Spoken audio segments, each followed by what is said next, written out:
Saludar a todos en el amor de Cristo, nuestro Dios y Señor, el que dio la vida por nosotros para que tuviéramos vida y vida en abundancia y sobre todo la vida eterna, que a veces tanto olvidamos nosotros, el que desde aquí de la tierra ganamos la vida eterna, aunque es un regalo de Dios, es un trabajo de nosotros para llegar al cielo. Jesús fue claro: nadie viene a mí si mi Padre no lo atrae, y nos invita a comer la Eucaristía también, diciendo: el que come mi carne y ve mi sangre permanece en mí, y yo lo resucitaré el último día. Y nadie de los que ha dado mi Padre se escapan de mi mano, sino que permanecen en mí, salvo el hijo de la perdición, es decir, el que quiera perderse. Parto de mis reflexiones, de mis pensamientos, sin querer quitar o añadir quizás más a lo que ya sabemos muchos de nosotros sobre el purgatorio.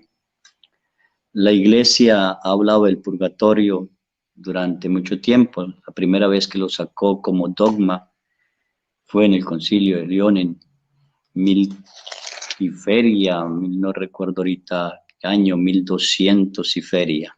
Se habló como dogma, es decir, una verdad que se viene repitiendo entre la gente, que se mantiene en la tradición de la Iglesia. La Iglesia lo toma y en un concilio bajo la autoridad del Papa reclama que es una verdad de fe, es un dogma, y quien hable contrario a eso que no existe comete herejía. Vuelve la Iglesia a hablarlo también en el Concilio de Florencia en 1400 y feria, en el Concilio de Trento 1500 y feria, y en el Concilio Vaticano II en Lumen Gentium vuelve a hablar del purgatorio. En todas las partes que habla la Iglesia lo considera como un estado de purificación, en sentido en que nosotros no hemos terminado de purgar la deuda del pecado aquí en la tierra. Vamos a purgarla después de muertos en el fuego del amor, llamémoslo así, de la caridad de Dios en el purgatorio. Vamos a terminar o los pecados leves que hayamos cometido después de que empezamos nosotros esa fuerte conversión o cambio de vida. El mismo Catecismo de la Iglesia dice que cuando uno muere se presenta ante Dios bien para recibir el cielo prometido por la fuerza del amor con que vivió aquí, el amor del fuego de Dios, va a vivir en el fuego del amor de Dios eternamente en el cielo, porque vivió y trabajó aquí, en fuego del amor de Dios. Si trabajó a medias, si no hizo una conversión perfecta, pero sí luchó para la conversión y no alcanzó a pagar, entonces pasa al purgatorio en el fuego herido del amor de Dios para pagar la deuda que tenemos y no hemos determinado de pagar de aquí. Es una purificación, llamémoslo así, como una caridad. El purgatorio es como caridad del amor de Dios por nosotros. No hemos vivido tan perfectamente bien para entrar al cielo, pero tampoco hemos vivido tan perfecta mal y separados de Dios para ir al infierno. Entonces hay un término medio llamado purgatorio, donde nosotros vamos, vuelvo a repetir, a pagar la deuda del pecado o los pecados leves que no hemos calzado a pagar allí, ¿sí? Y lo tercero que dice el Catecismo de la Iglesia: o para irnos al infierno, separación totalmente de Dios en el fuego, ¿sí? Ofendido de Dios, porque no vivimos conforme a la dignidad de hijos de Dios aquí en la tierra. Es aquí donde la Iglesia durante tiempo y la gente durante años memoriales siempre ha orado por los difuntos, siempre ha orado por los difuntos. Hoy en estos últimos tiempos se nos ha olvidado muchísimo orar por los difuntos. Si leyéramos un poquito lo que es las penas del purgatorio, si estuviéramos atentos de que nosotros no termina nuestra vida con la muerte, muere nuestro cuerpo y va a la tierra a esperar la resurrección del último día, es decir, el juicio final, la resurrección de los cuerpos, el cuerpo volverá a la vida. Pero mientras tanto el alma tiene que entrar a una purificación, o al cielo o al infierno, hasta la resurrección total. Y es ahí donde nosotros a veces no creemos que las personas siguen viviendo después de muertos. Creemos que las perdemos, que no tenemos contactos con ellos, que los muertos no se comunican con nosotros, y eso es falso. Dios ha permitido en muchas partes almas que vengan a las personas a comentar o a pedir su auxilio. Entre esos yo creo que muchos han leído el libro de Sáquenos de aquí de María Sigma, una mística que hablaba con las almas del purgatorio. Así hay muchísimas otras personas que hablan con las almas del purgatorio. Precisamente ayer, más o menos a esta hora, estaba atendiendo a un niño de 4 años de Guadalajara que ve las almas del purgatorio. El niño está asustado en cierta medida porque él la ve y habla con ellos en un sentido de hablar no como nosotros de otra manera. Y me decía, padre, quítame esto ya, yo no quiero tener esto, yo quiero descansar, yo quiero dormir, yo quiero que no me molesten ellos. Y su hermanita, la niña, comentaba ella con mucho miedo de que ella también miraba las almas, especialmente dos, pero en ciertos lugares de la casa. Una señora con su pelo, con un moño de arriba, y un señor, la señora vestida de negro y el señor vestido de gris. Eso da diferente estado de purgatorio según el vestido también. Y ella hablaba, y yo le preguntaba al papá de estos niños, ¿la casa la hicieron ustedes? Y me dijeron, no, vea padre, la casa la compramos precisamente porque el señor cayó en una deuda tan tremenda que vendió la casa, el banco la remató, nosotros se la compramos, y el señor fue con una tristeza tremenda y tal cosa. Pero donde escuchamos ruidos, los hemos escuchado, dice el Señor, los he escuchado, y donde mi niño los ve, o ve a ellos, es precisamente en el cuarto del niño que era la cocina anterior. Ellos transformaron la casa en el cuarto de la niña, que era la cocina, pero en el cuarto de la niña, que era la cocina. Y en la sala, que era la sala de ellos, que ahora es una recámara del niño y de la niña. Cocina se convirtió en recámara del niño y la otra, la sala se convirtió en recámara del niño. Eso es, dice, ¿por qué en otros lugares no se oye o ellos no lo ven? Entonces yo les decía, porque ¿a dónde la pasan más las mujeres en la casa? ¿En la recámara o en la cocina? La pasan más tiempo en la cocina. Esto es una experiencia maravillosa. Ayer yo decía, Dios mío, ¿cómo es posible esto? Y que Dios permite porque estos seres necesitan ayuda. ¿Y qué ayuda necesitan? Nuestras oraciones. Y las oraciones que debemos hacer de ellos son pequeñas. En los mismos concilios nos han dicho que debemos orar o qué oraciones son las que sirven. Los sacrificios de la Sagrada Eucaristía, las oraciones, las obras de caridad y otros oficios de piedad, nos dice el Concilio de Florencia. Y eso se ha repetido durante el tiempo. ¿Qué se necesita? Orar por los muertos, ¿sí? Entonces, te lo repito, nosotros podemos hacer 4 cosas por los muertos, para mí 4 cosas. La Eucaristía, que es excelente, súper excelente, lo mejor que podemos ofrecer. Las oraciones que nosotros hagamos, sea cualquier oración, sea el rezo del Santo Rosario, sin comentar las almas, sea oraciones que los santos, Dios les ha dado a los santos para orar por las almas del purgatorio, como Santa Gertrudis, si no estoy mal, Santa Perpetua también que oraba por su hermano. Miles de santos han orado y Dios les da una experiencia, un encuentro con esas almas. Las oraciones, las obras de caridad. Hay muchas personas que nosotros no hacemos una obra de caridad por papá o mamá y se deben hacer esas obras de caridad. Ahorita más tarde voy a explicar cada caso por qué. Y los sacrificios. ¿Qué sacrificio yo puedo hacer? ¿Algún sacrificio? Por ejemplo, el ayuno por las almas del purgatorio. Me privo de esta comida por las almas del purgatorio. Hago un sacrificio, algo santo para ellas. Los muertos no necesitan más. Ellos no van a ver ni la música que les llevan, ni lo que arreglan del cementerio. Todo eso no les sirve para nada. Eso es un colmar de conciencia de nosotros, ¿sí?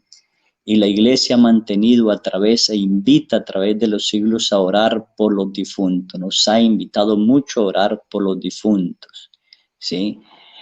A mantenernos en esa oración y enseñanza y decirle a la gente que hay que orar por los difuntos. Les decía que desde tiempos memoriales se oraba por los difuntos. Lo vemos en la carta a los Macabeos. Judas Macabeo hace una colecta de 2.000 dramas de plata, la manda a Jerusalén, lo ofrece por los muertos que han perdido su vida en la batalla, para que Dios los perdone. Dice, si él no hubiera creído en la resurrección de los muertos, o sea, de nada hubiera servido esa colecta y haberla hecho. Entonces se cree que nosotros no solo somos cuerpo, sino que hay un alma dentro de nosotros, porque somos hijos de Dios y a Dios volveremos, ¿sí? A Dios volveremos. Hay que orar por ellos, las súplicas entonces en estas almas. ¿Qué más podemos hablar de el purgatorio? Es ese estado en que a veces uno no logra entender, no logra entenderlos. Yo voy a colocar ejemplos y quizás con eso casos que he vivido y he tenido y con eso aclaro un poco más las cosas, por eso son reflexiones mías. Quisiera contar el caso de un señor de 37 años, 37 iba a decir, 37, 38 años, lo conocí hace tiempo, amigo, un hombre borracho, drogadito, alcohólico, como ustedes pueden ver, un hombre que golpeaba a su esposa muchísimo, un mal padre, una persona desastrosa, tremendo. Una vez se va a emborracharse, llega en la mañana, el hijo ha llegado, el hijo mayor de 18 años, ha llegado a visitar a su mamá y está hablando con su mamá perdón, llega a visitar a su mamá y escucha gritos, insultos, golpes y se mete el hijo, deja la moto encendida en la puerta de la casa, se entra, ve que el papá le está pegando a la mamá, lo agarra y dice, papá, usted le vuelve a pegar a mi mamá, yo le pego o lo mato, esto se acaba. El hombre drogado, borracho, enfurecido, sale de la casa mientras el hijo consolaba a su mamá, toma la moto, así borracho se va. En ese pueblo tiene que pasar por un puente y abajo está la autopista, se sale del puente y cae abajo a la carretera. Pasa un tráiler en ese momento, lo golpea, yo por bromear digo no le pasó nada, pero el señor se reventó el hígado, se le partieron las costillas, se le fracturó la columna en esta parte, eh, se le partió, se le inflamó el cerebro, los intestinos y las piernas. Quedó vivo, lo llevaron, vinieron y lo llevaron al hospital, lo conectaron a una máquina. 11 días después llaman a la esposa y le dicen, su esposo quedará en estado vegetal, tenemos que abrirle, quitarle esto para que su cabeza siga, su cerebro siga inflamándose porque sigue inflamando, ya no resiste más, va a quedar en un estado vegetal si él se recupera, él nunca podrá volver a mover ni manos, ni pie, ni nada, ¿sí? Cuadriparapléjico quedará ahí. Y entonces dice, lo sostiene la vida la máquina nada más. Y el médico le recomienda, yo le recomiendo que se desconecte, que firmen y se desconecten. La señora le dice, yo no puedo tomar esa decisión, yo tengo que consultarle a mis hijos. Llaman a los hijos, entran los hijos y los hijos dicen, mamá, desconecten a mi papá, ¿para qué dejarlo seguir así? Fue un mal padre, hay que desconectarlo. La señora dice, no, ¿y qué van a decir los papás? No, yo no puedo desconectar a su papá, matar a mi esposo. No, ¿qué dirán los papás? Y los hijos le dicen, vean, mis abuelos están ahí afuera. Llamaron los abuelos, la voz del papá fue un mal hijo, nunca nos oyó nada, fue un ser que nos hizo servir. ¿Para qué sufrir por él y hacerlo sufrir más? Que desconecten. Ahí se acaba todo, desconectenlo.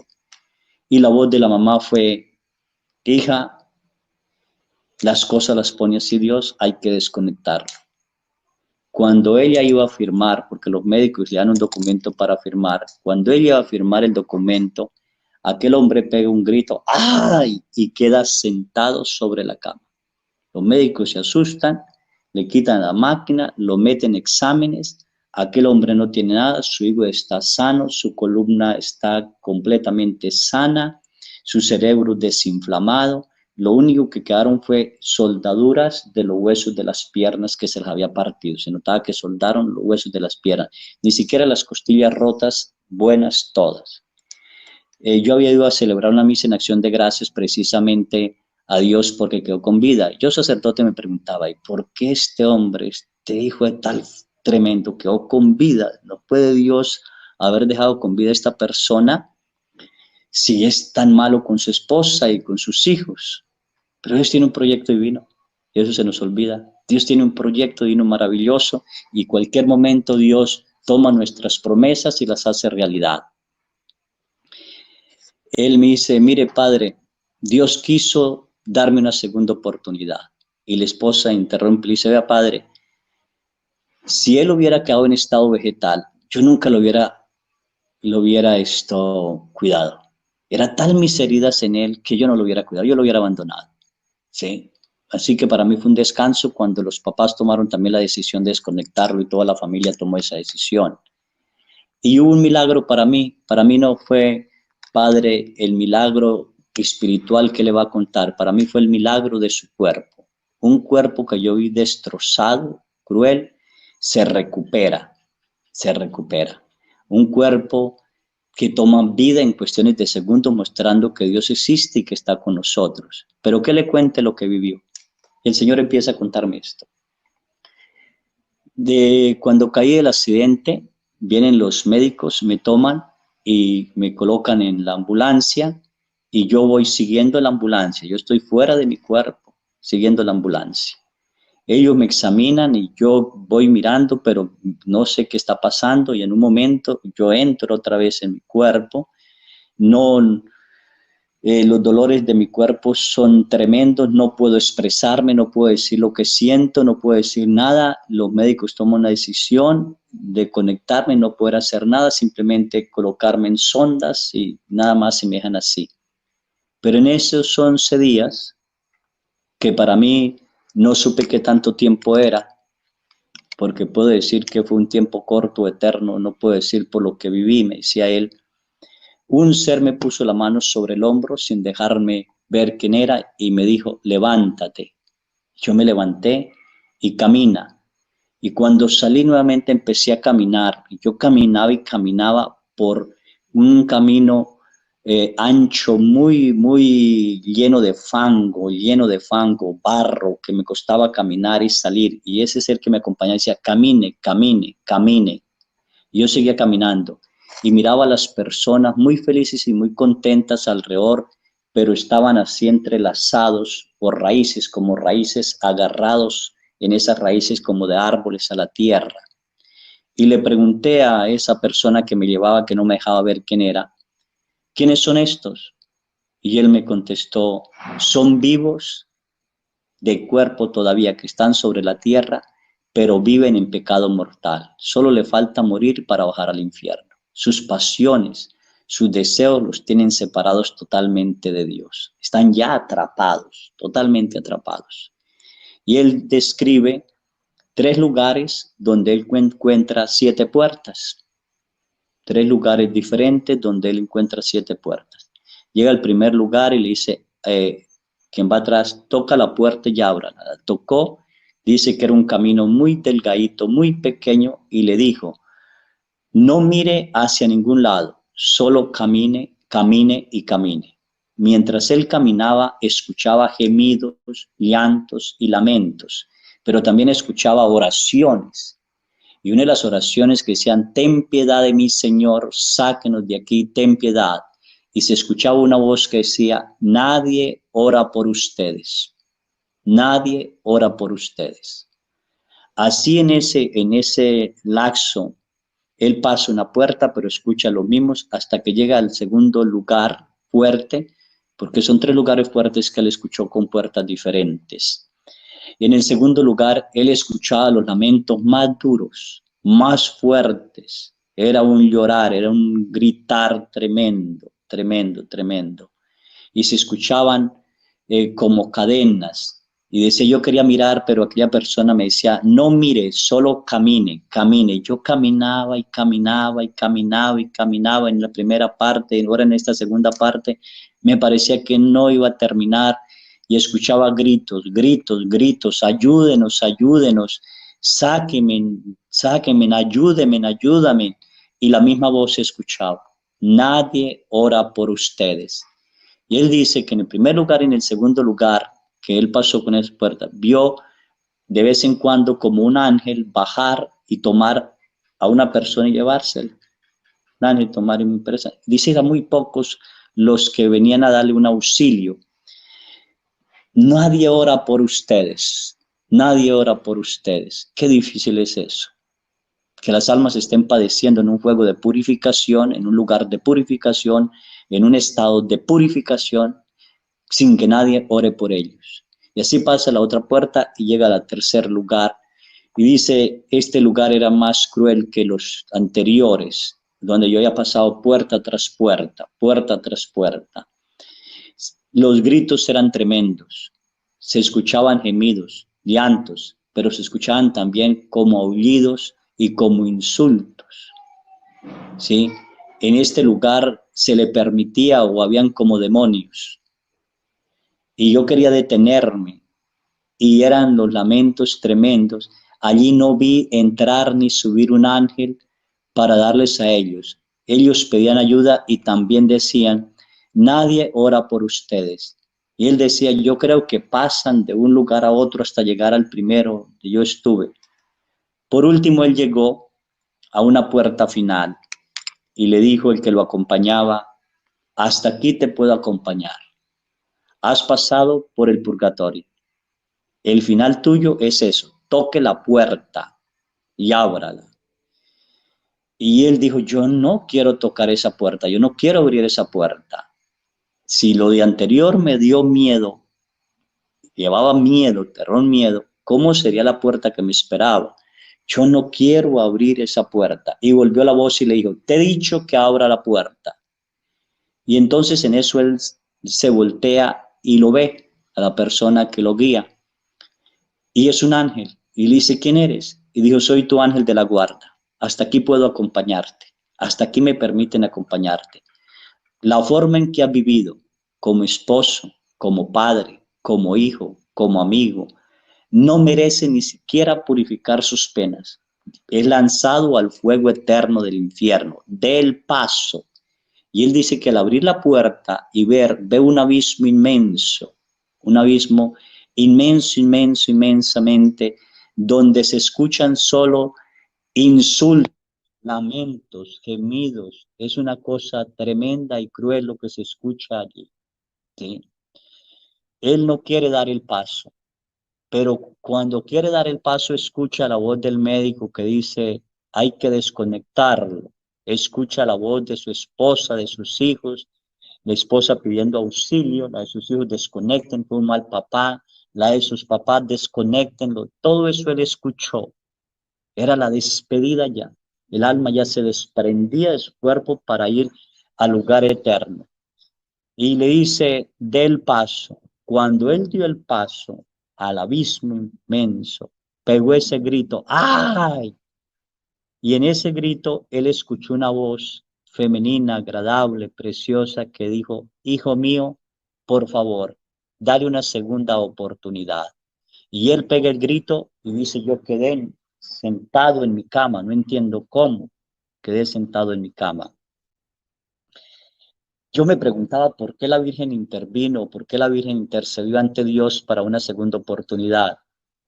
Y le dije, ¿estás seguro que la Virgen? Digo, Padre, 8 días antes yo había ido a San Juan de los Lagos, había subido de rodillas en el templo, pidiéndole a la Santísima Virgen que me ayudara a cambiar mi vida, que yo quería cambiar. Pero la única manera en que Dios podía permitir un cambio en mi vida es llevarme hasta la muerte. Y eso es verdad. Los seres humanos tenemos un cambio profundo ante dos cosas nada más. Cuando nos vemos cerca de la muerte o cuando tenemos una experiencia espiritual tan fuerte de un encuentro con Dios. Mientras tanto, nosotros a veces decimos todo lo que nos dicen, aún lo que yo estoy diciendo, algunos pueden decir es mentira, porque no han tenido ese encuentro perfecto con Dios o no han estado al borde de la muerte. Él habla de esos purgatorios que piden ayuda, que suplican ayuda, ayuda. Mi pregunta es, ¿ayudamos nosotros a las almas del purgatorio? ¿Ayudamos a estos seres que se están purificando de sus culpas para entrar en la presencia de Dios? ¿Estamos ayudándolos o no? Y así es increíble cómo las almas vienen a nosotros a pedir ayuda.